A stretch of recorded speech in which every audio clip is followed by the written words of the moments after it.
নমস্কাৰ এই মুহূৰ্তত আহি পৰিছে কেইবাটাও বিগ ব্ৰেকিং নিউজ। আজি 13 মাৰ্চ অসমৰ লগতে ভাৰতৰ বিভিন্ন প্ৰান্তৰ পৰা এনে ধৰণৰ খবৰসমূহ নিতৌ চাবৰ কাৰণে চেনেলটো ছাবস্ক্ৰাইব কৰি ভিডিঅ'টোত এটা লাইক কৰি দিব। এই মুহূৰ্তত জনাই আছো এটা ব্ৰেকিং নিউজ। এফালে সপোনৰ সদাগৰ মুখ্যমন্ত্ৰী হিমন্ত বিশ্ব শৰ্মাৰ স্যাটেলাইট উৰুৱাৰ টোপ, আনফালে পুঁজিৰ অভাৱত ছাত্ৰ ছাত্ৰীক মাৰ্কশ্বিট প্ৰদান কৰিব পৰা নাই হিমন্ত বিশ্ব শৰ্মাৰ চৰকাৰে। পৰৱৰ্তী খবৰ, স্মাৰ্ট মিটাৰৰ নামত হিমন্ত বিশ্ব শৰ্মাই পৰিকল্পিত লুণ্ঠন চলাইছে অসমত। হিমন্ত বিশ্ব শৰ্মাৰ বিৰুদ্ধে সৰব হৈ পৰিছে অসম প্ৰদেশ কংগ্ৰেছৰ সভাপতি ভূপেন কুমাৰ বৰা। ভূপেন বৰাই কৈছে স্মাৰ্ট মিটাৰৰ নামত হিমন্ত বিশ্ব শৰ্মাৰ চৰকাৰে পৰিকল্পিত কৰি লুণ্ঠন চলাইছে সমগ্ৰ অসমত।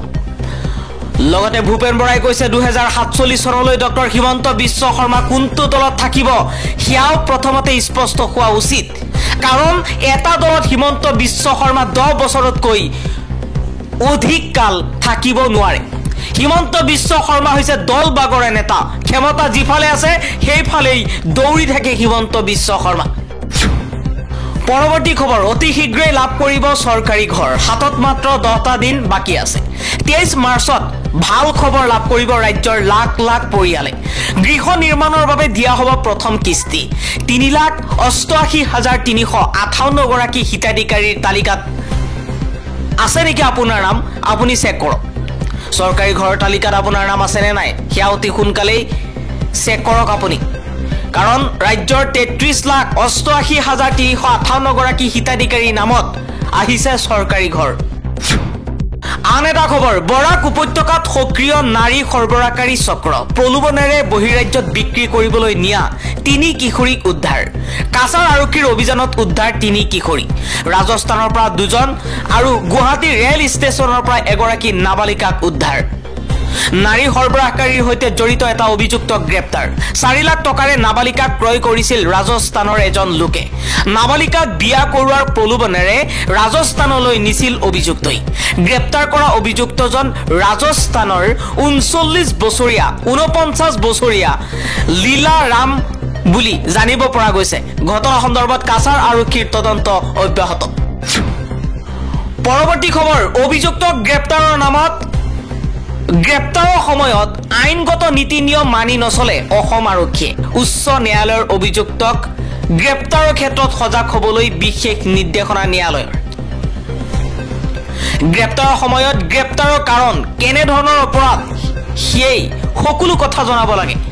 ইয়ালৈ ন্যায়াধী মৃদুল কুমাৰ কলিতাৰ বিচাৰপীঠৰ বিশেষ নিৰ্দেশৰ প্ৰতিলিপি মুখ্য সচিব আৰু ডিজিপিলৈ প্ৰেৰণৰ নিৰ্দেশ হাইকোৰ্টৰ।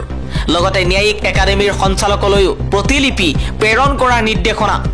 মঙলদৈৰ এজন ব্যক্তিক গ্ৰেপ্তাৰৰ সময়ত আৰক্ষীয়ে সংবিধানৰ নিয়ম উলংঘা কৰিছিল, ফলত আদালতে অভিযুক্তগৰাকীক জামিন দিব লগা হয়, যাৰ বাবে আদালতে এই নিৰ্দেশনা প্ৰদান কৰিছে। আন এটা খবৰ, গৌৰৱ গগৈ আৰু গৌৰৱ গগৈৰ পত্নীক সন্ত্ৰাসবাদী আখ্যা দিছে বিতৰ্কিত লেখিকা শিখা শৰ্মাই। এই মুহূৰ্তত শিখা শৰ্মাৰ এটা ফেচবুক পোষ্ট আপোনালোকক স্ক্ৰীনত দেখুৱাইছো। এগৰাকী বিতৰ্কিত লেখিকা শিখা শৰ্মাই কৈছে গৌৰৱ গগৈ আৰু তেওঁৰ পত্নী পাকিস্তানৰ এজেণ্ট, দুয়োটাকে আইনৰ আওতালৈ আনিবই লাগিব। গৌৰৱে কাশ্মীৰ পাকিস্তানক এৰি দি ভাৰতৰ মেপ বনালে বুলি মন্তব্য কৰিছে শিখা শৰ্মাই।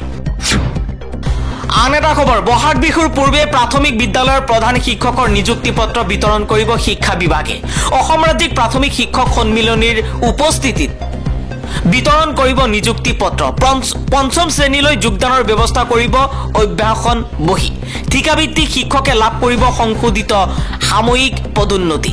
শিক্ষামন্ত্ৰী ডাক্তৰ ৰণোজ পেগুৰ সৈতে দিছপুৰত সন্মিলনীৰ বৈঠকত এই সিদ্ধান্ত গ্ৰহণ কৰা হৈছে।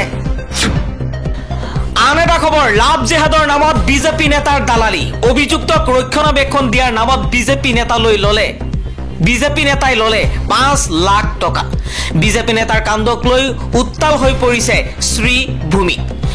দুৰ্নীতিপৰায়ণ বিজেপিৰ নেতাৰ প্ৰতি দৰত কিয় ৰাজ্যিক বিজেপিৰ, এই প্ৰশ্ন উত্থাপন হৈছে। বিজেপিৰ নেতাসকলক মেনেজ কৰি এইদৰে বহুতেই এনে ঘটনা সংঘটিত কৰাৰ অভিযুক্তক ৰক্ষণাবেক্ষণ দিয়াৰ নামত বিজেপি নেতাই 5 লাখ টকা লৈছে। পৰৱৰ্তী খবৰ বিজেপি চৰকাৰে তিৰপালেৰে ঢাকিলে 60টাকৈ মছজিদ সাম্প্ৰদায়িক সম্প্ৰীতি বিনষ্টৰ আশংকাত মছজিদ ঢাকি দিয়াৰ সিদ্ধান্ত মছজিদত যাতে হোলীৰ ৰঙৰ দাগ নপৰে তাৰ বাবে এই সিদ্ধান্ত গ্ৰহণ কৰা হৈছে উত্তৰ প্ৰদেশত এনে ঘটনা সংঘটিত হৈছে উত্তৰ প্ৰদেশৰ 60টাকৈ মছজিদ ঢাকি দিয়া হৈছে তিৰপালেৰে হোলীৰ সময়ত যাতে কোনো দুষ্কৃতিকাৰীয়ে কোনো মানুহে হোলীৰ ৰং মছজিদৰ ভিতৰত প্ৰৱেশ নকৰাই তাৰ বাবে এনে সিদ্ধান্ত লোৱাৰো কথা উল্লেখ কৰিছে বিজেপি চৰকাৰে পৰৱৰ্তী খবৰ মমতা বেনাৰ্জীৰ ৰাজ্যত বিজেপি হৈছে নাপাত্তা বিজেপিৰ লতিগতি বাঢ়িছে পশ্চিম বংগত ইজনৰ পিছত সিজনকৈ বিধায়কে বিজেপি এৰি লগ দিছে মমতা বেনাৰ্জীৰ তৃণমূল কংগ্ৰেছৰ লগত অসন্তুষ্টিৰ সীমা অতিক্ৰম কৰিছে বিজেপিৰ বিধায়কে পুনৰ এজনকৈ বিজেপিৰ বিধায়ক সোমাইছে তৃণমূল কংগ্ৰেছত আন এটা খবৰ পলিটেকনিক প্ৰবক্তাসকলৰ চাকৰি নিয়মীয়াকৰণৰ বিপৰীতে বৰখাস্ত কৰি চৰকাৰে হিটলাৰকো চেৰ পেলালে এবাৰ হিমন্ত বিশ্ব শৰ্মা চৰকাৰৰ বিৰুদ্ধে সৰব হৈ পৰিছে ৰাইজৰ দল বিজেপি চৰকাৰৰ ৰুখত পৰি পলিটেকনিকৰ 147 গৰাকী প্ৰবক্তাই চাকৰি হেৰুৱাবলগীয়া ঘটনাত গভীৰ উদ্বেগ প্ৰকাশ কৰিছে ৰাইজৰ দলে বিবৃতিত ৰাইজৰ দলৰ সভাপতি অখিল গগৈ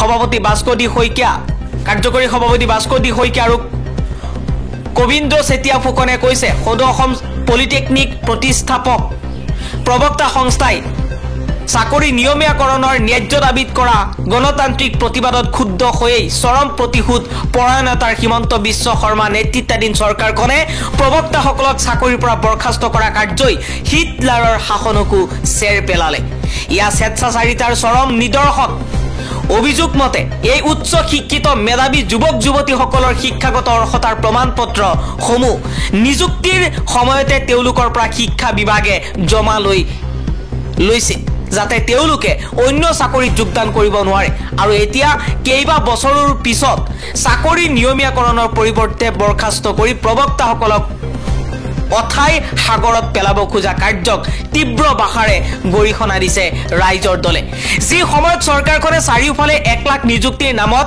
ফটা দুলহে কোবাই আছে সেই সময়ত এই উচ্চ শিক্ষিত মেধাবী কৰ্মৰত প্ৰবক্তাসকলক ৰাতিটোৰ ভিতৰতে নিবনুৱালৈ পৰিৱৰ্তন কৰা হৈছে আন এটা খবৰ ভাৰত পাকিস্তান সীমান্তৰ সমীপত বিদ্যুৎ উৎপাদনৰ অনুমতি সংসদত উত্থাপিত ৰাষ্ট্ৰীয় নিৰাপত্তা সন্দৰ্ভত প্ৰশ্ন ভাৰত পাকিস্তানৰ সীমান্তৱৰ্তী অঞ্চলত বিদ্যুৎ উৎপাদন কেন্দ্ৰ নিৰ্মাণক লৈ সংসদত বিতৰ্কৰ সৃষ্টি হৈছে বিগত কিছুদিন ধৰি কংগ্ৰেছে আন্তঃৰাষ্ট্ৰীয় সীমান্তৰ সমীপত বিদ্যুৎ কেন্দ্ৰ নিৰ্মাণৰ অনুমতি কেনেদৰে লাভ কৰা হ'ল সেই সন্দৰ্ভত প্ৰশ্ন উত্থাপন কৰি আহিছে এইবাৰ সংসদ ভৱনৰ ভিতৰলৈ বিতৰ্ক পালে কেন্দ্ৰই লোকসভাক অৱগত কৰে যে প্ৰকল্পটোৰ অনুমোদন সকলো সংশ্লিষ্ট কৰ্তৃপক্ষৰ পৰা অনুমোদন লাভ কৰাৰ পাছতহে দিয়া হৈছে অৱশ্যে এই সহাৰিত কংগ্ৰেছ সন্তুষ্ট নহল কংগ্ৰেছৰ সাংসদসকলৰ মতে কেন্দ্ৰৰ এই সিদ্ধান্তই ৰাষ্ট্ৰীয় নিৰাপত্তা বিপন্ন কৰিব পাৰে ৰাষ্ট্ৰীয় নিৰাপত্তা সুনিশ্চিত কৰাৰ দাবীত স্লোগান উত্থাপন কৰি থাকিল পাছত কংগ্ৰেছ